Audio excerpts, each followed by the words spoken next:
Cycle पर चारों सूबों का चक्कर लगाने के लिए 14 अगस्त से क्वेटा से सफर शुरू करने वाला नोशकी का रिहायशी साइकिलिस्ट हैदराबाद पहुंच गया। साइकिलिस्ट अताउल्लाह बलोच ने कहा कि 14 अगस्त से शुरू होने वाला यकजहती, मोहब्बत और यगानियत का ये सफर चारों सूबों का चक्कर लगाकर इस्लामाबाद में इख्तिताम पजीर होगा।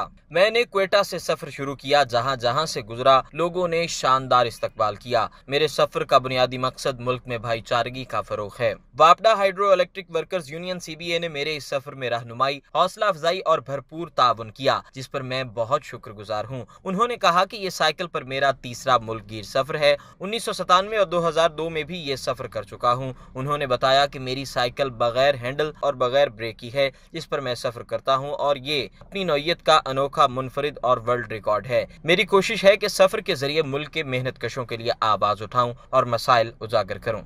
अगर आपने अभी तक हमारा चैनल सब्सक्राइब नहीं किया तो अभी सब्सक्राइब करें और बेल आइकॉन को क्लिक करके हमारी लेटेस्ट वीडियोस के बारे में अपडेट जानें।